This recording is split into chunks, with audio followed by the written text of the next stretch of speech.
Traditionally, cybercriminals take advantage of systems vulnerabilities to infiltrate into and conduct malicious activities. Apart from it, another technique that has gradually gained popularity is social engineering. So here we are going to discuss about what social engineering is, how cybercriminals use it to exploit other our computers. Further, we'll also discuss how to stay away from such attacks.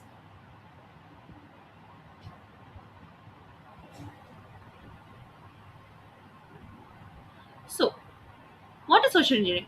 If you are an avid internet user, you might have encountered some intriguing pop-ups and emails that say congratulations. So you have won iPhone or something similar. Well, this is a trick used by exploiters to make you click on the link to introduce malware on your system. This is what social engineering is. Social engineering is taking advantage of human behaviors and natural tendencies.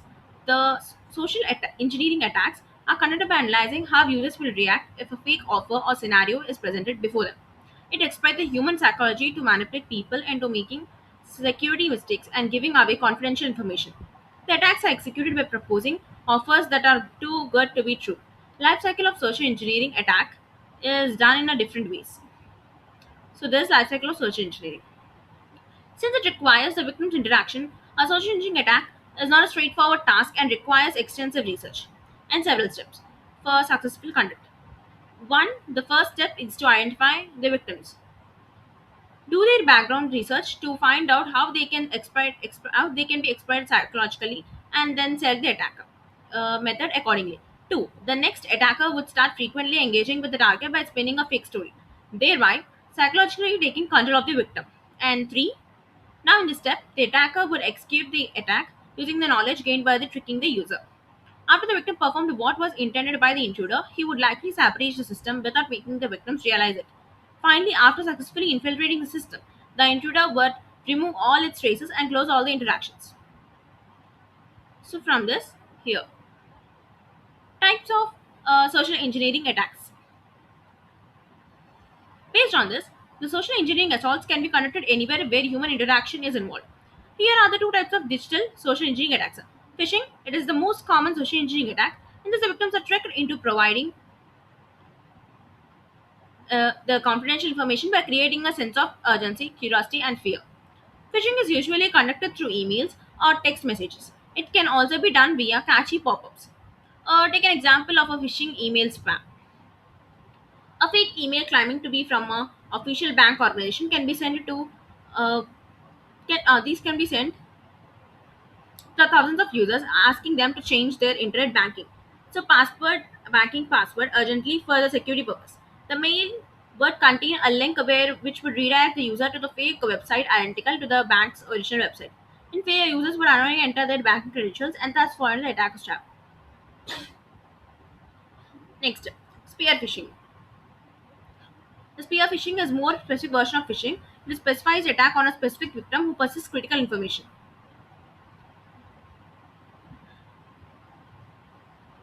And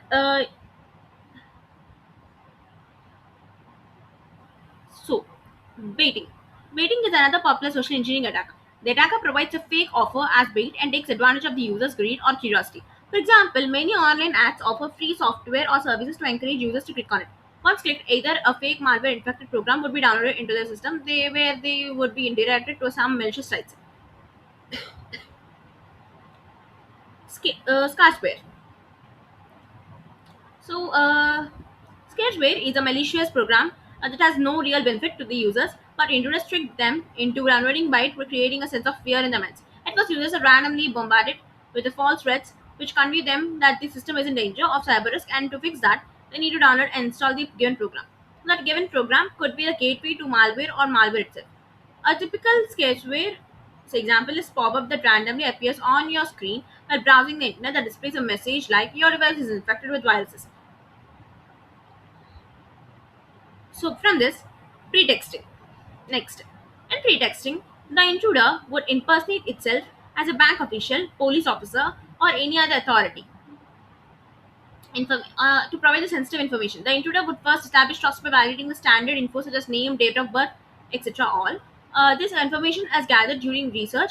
Much essential information is collected using the pretexting, such as social security number, Yeah, such as social security number and others. Bank details, personal address, and more. Preventing social engineering attacks. As it is clear, social engineering attacks are carried out through falsely influencing the victim.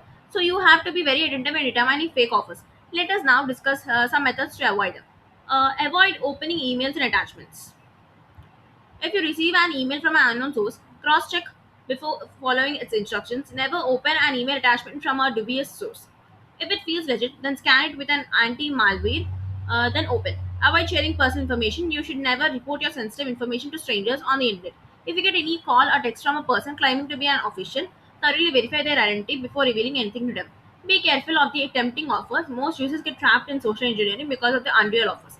If you feel any offer is too good to be true, then it is. For verification, you can Google search and confirm with authentication. So use multi-factor authentication here. So if your login credentials get captured by the yes, multi-factor authentication. So if your login credentials get captured by the intruder by chance, you can still save your account by enabling the multi-factor authentication. In multi-factor authentication, your login attempt would be authenticated by more than one means, just like OTPs. So here you should install an anti-malware and keep it updated. For complete security, equip your system with a robust anti-malware solution like Malware Fox and regularly update for the latest threat definitions. This was all about social engineering and its prevention. So from this, you're going to